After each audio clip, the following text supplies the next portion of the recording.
तो hello guys, आज की क्लास में आपका स्वागत है। आज हम पॉलिटी एक किताब स्वतंत्र भारत की राजनीति पढ़ ली थी। अब हम दक्षिण एशिया वाली किताब पढ़ेंगे। तो आज पार्ट एक लेके आए जो जो गांधी थे। आप नए हो तो चैनल को सब्सक्राइब और लाइक करना ना भूलें। अब हम एक एक करके सारे इंपॉर्टेंट क्वेश्चन देखते हैं। पहला, बर्लिन की दीवार का किसका प्रतीक थी? तो बर्लिन की दीवार साम्यवादी और पूंजीवादी दुनिया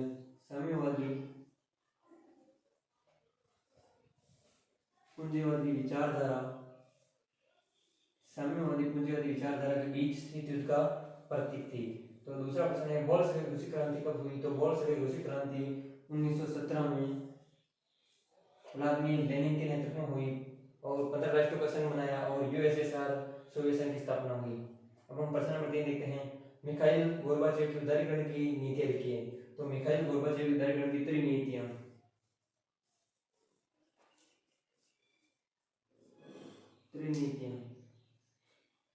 पेरोस्त्राइका,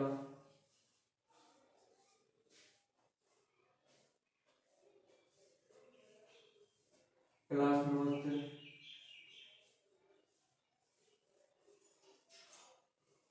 सुनात्रा, ये तीनों नीति अपनाई थी।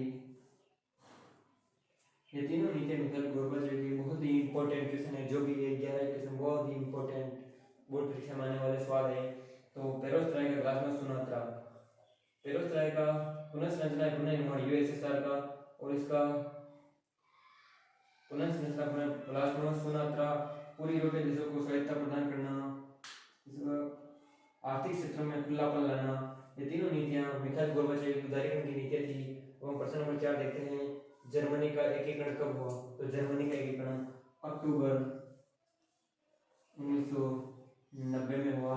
तब यूएसएसआर से अलग होना, स्वतंत्र राष्ट्र 1990 में अलग होना शुरू कर दिया। उसी समय जर्मनी का एकीकरण हुआ था। अब हम प्रश्न नंबर 5 देखते हैं। इतिहास की ग्रास शैली किसे कहते हैं? इतिहास की ग्रास शैली शॉक थेरेपी को कहते हैं। शॉक थेरेपी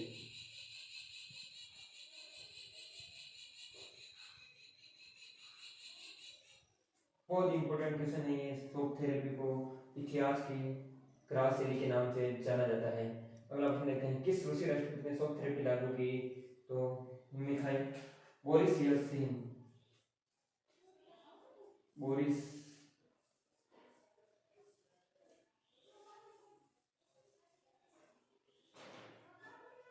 येल्त्सिन ने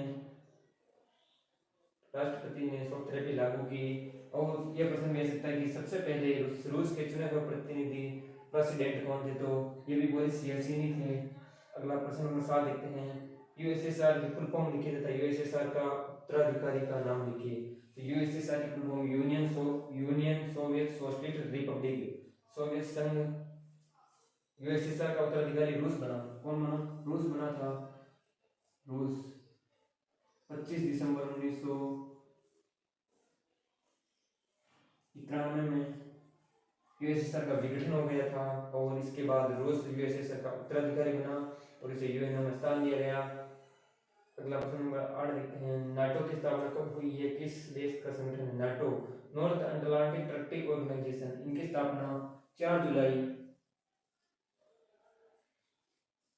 जुलाई 1949 को हुई थी और ये USA, United state of America का संधि संगठन था।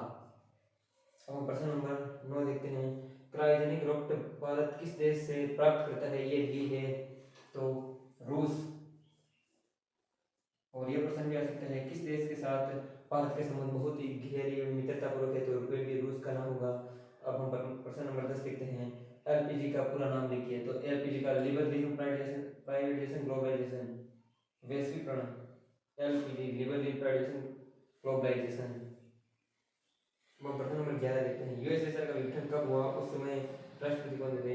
यूएसएसआर का विघटन 25 दिसंबर 1991 को हुआ था। उस समय मिखाइल गोर्बाचेव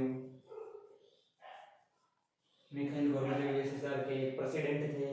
तो आपको ये सभी प्रश्न समझ में आ गया होगा। मैं आशा करता हूँ कि सभी प्रश्न एक एक करके आपको बहुत अच्छे से मैंने बता दिया, आपको समझ में आ गया होगा। आपको अगर वीडियो पसंद आए तो वीडियो को लाइक और सब्सक्राइब करना नहीं सकते। जय हिंद, जय भारत।